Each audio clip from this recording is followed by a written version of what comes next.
रात के अंधेरे में जब बारिश तेज हो रही थी और बिजली कड़क रही थी, अरहम अपने कमरे में अकेला बैठा था। इसके हाथ में इसके नाना की दी हुई पुरानी किताब थी, जिसके कोर पर अजीब और गरीब निशान बने हुए थे। किताब से एक मध्यम सी नीली रोशनी फूट रही थी, जैसे कोई इसे अंदर आने की दावत दे रहा हो।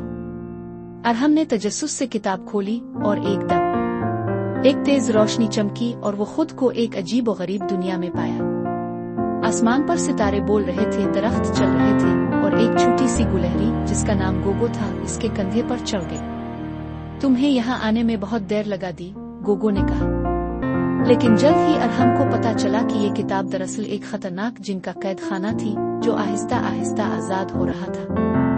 एक अक्लमंद उल्लू प्रोफेसर उल्लू ने अरहम को बताया कि अगर जिन मुकम्मल तौर पर आजाद हो गया तो दोनों दुनियाओं को तबाह कर देगा।